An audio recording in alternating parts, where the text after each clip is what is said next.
Alpha, après plusieurs décennies, carrière extrêmement riche, avec des tests prémonitoires. Est-ce que vous n'êtes pas un peu lassé de cette situation que nous vivons en Afrique de l'Ouest, surtout au Mali, en Guinée, et même souvent des prises de pouvoir anticonstitutionnelles comme au Tchad? Votre regard? Écoutez, je suis contre le coup d'État. Et je suis surtout contre le moutonisme des présidents africains. Dans la globalité, je voudrais parler de l'Union africaine. L'Union africaine discrédite tous les présidents africains. Ok? Mais cela ne donne pas le droit, même si on est fâché, on n'a pas le droit de venir chasser le président à coup de baïonnette. Je ne suis pas d'accord. Ok? Mais cela va s'arrêter un jour. Mais je voudrais profiter de ta question. J'ai vu des choses, j'ai vu venir. Ok? Je ne suis pas un prophète, je n'ai pas la science infuse, mais je suis un bon observateur. Donc, moi, ce qui se passe, je pense que les Africains doivent comprendre, les présidents africains doivent comprendre quelque chose. Vous voyez, avec un doigt, je ne peux pas prendre quelque chose. Avec deux doigts, je peux, mais difficilement. Mais avec 5 doigts, comme Dieu nous a donné, je peux prendre beaucoup. Seuls, individuellement, ils ne pourront jamais vaincre les djihadistes. Tu sais pourquoi? Je vais t'expliquer. Il faut qu'ils comprennent. Ceux qui sont allés détruire les pays arabes comme l'Afghanistan, l'Irak, la Syrie, la Libye, sont ceux-là qui sont responsables de ce qui se passe aujourd'hui avec tous ces mouvements djihadistes. J'explique. Les Africains comme le Burkina, comme le Mali, comme la Côte d'Ivoire, comme le Nigeria, et j'en passe, appartiennent à des colonisateurs. Les Européens, les Occidentaux. Et ce sont eux qui sont allés bombarder, détruire ces pays arabes, ces pays musulmans. Donc ceux-là, à leur tour, ont décidé d'attaquer les intérêts français, les intérêts américains, les intérêts anglais, les intérêts des Occidentaux. Donc, le Mali est un intérêt français. Ils attaquent parce que la France était dans la coalition contre l'Irak, contre la Libye, contre la Syrie, et j'en passe. Ok? Ils attaquent, ils envoient des djihadistes. Hein. Voilà des djihadistes qui ne sont même pas musulmans. On a pris des jeunes paumés. Ok, on leur a promis 100 000 francs, 200 000 francs. Le gars, il crève la dalle.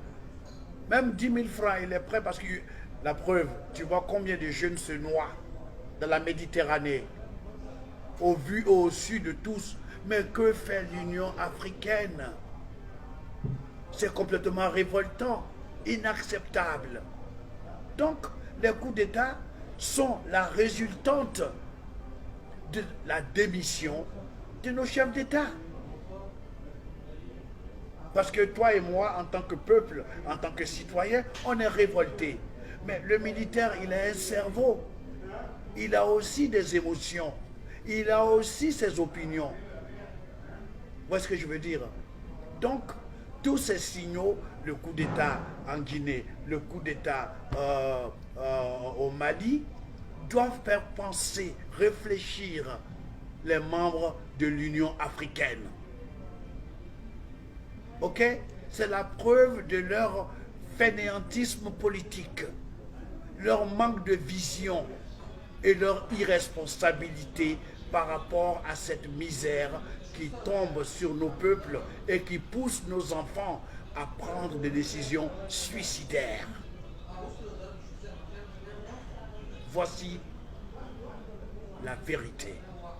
L'Union africaine se comporte comme des incapables. Je vous répète, il faut absolument une armée de l'Union africaine. Comment 54 pays sont incapables d'avoir une armée? Comment peux-tu demander à quelqu'un d'autre de protéger ta souveraineté? Tu comprends ce que je veux dire? Tu dois pouvoir, si tu es vraiment indépendant, tu dois pouvoir avoir une armée qui va défendre les intérêts, la sécurité des 54 membres de l'Union africaine. Mais si moi j'y pense, vous qui êtes payés pour penser à ça, à quoi vous rêvez? Ok? Je ne veux pas dire que la corruption est passée par là. Donc, ils ne pensent qu'à sauver leur fauteuil. De toute façon, votre fauteuil est en danger. Tant que le voisin, si le Mali est en danger, votre fauteuil est en danger. Si le Burkina est en danger, votre fauteuil est en danger. Donc ne vous cachez pas derrière votre petit pouvoir local pour dire que je suis à l'abri. C'est faux. Ça s'appelle la politique de l'autruche. Il faut un mouvement d'ensemble de l'Union africaine, des présidents visionnaires, de Thomas Sankara, de Paul Kagame, pour que les Africains reprennent un peu leur dignité. Est-ce que c'est normal que tous les jours, Burkina, 50 morts, Mali, c'est quoi ce cinéma? Vous faites quoi à l'Union africaine? Vous pouvez vous réunir pour compter votre argent? Arrêtez de vous foutre la gueule des peuples africains. Ok? Voilà, parce que en tant qu'Africain, ça me blesse, ça m'offense. Comment voulez-vous qu'on respecte les Africains quand vous, qui êtes nos responsables, nos chefs d'État, vous êtes incapables de respecter votre peuple, la sécurité de votre peuple? À quoi vous servez? Et puis il y a des couillonneries là. Les terroristes, entre guillemets, ont tué 2 personnes en France. Et vous, nos chefs d'État africains, vous vous prenez comme ça dans l'avion pour aller pleurer comme des femmelettes. C'est ridicule. Vous n'avez aucune dignité, aucun respect pour vous-même. Alors, si vous ne vous respectez pas, comment voulez-vous que ceux qui nous ont colonisés nous respectent? Non, arrêtez ce cinéma et prenez vos responsabilités par rapport à la mission que Dieu vous a confiée par rapport à vos peuples. Là, comme ça, nous pourrons dénoncer sérieusement les coups d'État. Mais quand vous faites les vauriens politiques, que voulez-vous qu'on dise pour vous défendre? Vous envoyez les enfants des gens mourir, cadeau, et vous ne dites rien. Ah, c'est l'affaire du Burkina. Ah, c'est l'affaire du Mali. Ah, c'est l'affaire du Niger. C'est l'affaire du Tchad. Arrêtez vos conneries. C'est l'affaire de l'Afrique.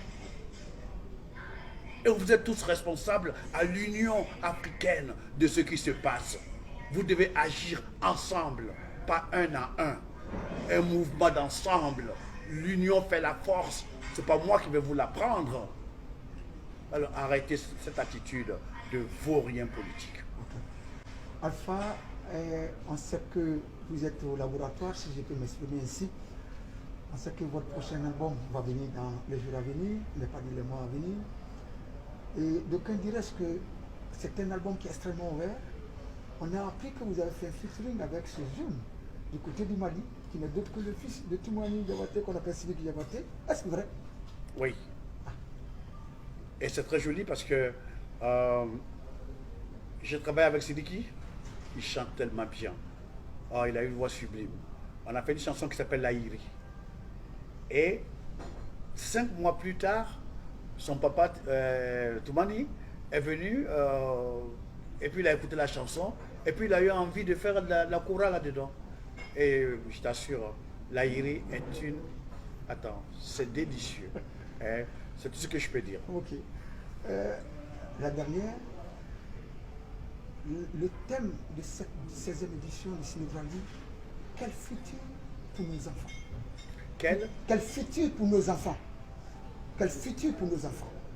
Et tout en sachant que, avec le problème réchauffement climatique, la pandémie et plein d'autres choses, est-ce qu'on va laisser un lendemain meilleur à nos enfants? Quelle est votre opinion? Alors, je pose la question à l'envers. Quel enfant nous allons laisser dans le futur? Quand les enfants ne vont pas à l'école, l'école a été sabotée. Quand les politiques africaines, okay, de enseignement général, où il n'y a pas d'avenir, okay, on fait des bourrages de crâne. Je suis en train de parler, je peux... Hein? Ok, donc je dis on fait des bourrages de crâne de nos enfants. Ok. Ça sert à quoi d'apprendre à un enfant du Burkina l'espagnol? Ils ne vont pas s'en servir. Pourquoi ne pas lui enseigner le moré à l'école? Pourquoi ne pas lui enseigner, je ne sais pas, le djoula, le haoussa? C'est quoi ce lavage du cerveau où on va apprendre à nos enfants l'allemand? Il va s'en servir où? L'anglais, je peux comprendre. L'anglais, je peux comprendre, parce que l'anglais, c'est imposé comme langue. Mais c'est quoi ces conneries d'apprendre l'allemand aux enfants, les noter? Il a échoué, il double sa classe parce qu'il n'a pas eu la moyenne en allemand. Ok? Et puis, quelle Afrique allons-nous laisser à nos enfants? Je pense à une Afrique technologique. Je vois l'État burkinabé demander à la Chine d'installer une usine de fabrique de vélos et de motos. Ça va employer des jeunes. Je vois en Côte d'Ivoire, les Chinois n'ont pas encore installé une usine de fabrication de chocolat. Premier producteur de cacao, même pas chocolat. C'est quoi cette connerie? Des usines pour transformer nos matières premières. Je vois cette Afrique où le Niger, l'Union africaine va demander à l'Union européenne d'installer une centrale nucléaire civile qui pourra alimenter à de l'électricité toute l'Afrique de l'Ouest. On a l'uranium, on fait le yellow cake qu'on donne, mais qu'on installe au moins une centrale nucléaire civile, je ne sais pas pour faire la bombe, une centrale nucléaire civile pour faire de l'électricité, pour servir toute l'Afrique de l'Ouest, même centrale. C'est pas sorcier. Qu'est-ce qu'ils attendent? Voilà l'Afrique que je voudrais laisser à nos enfants. Merci Maestro. Merci beaucoup.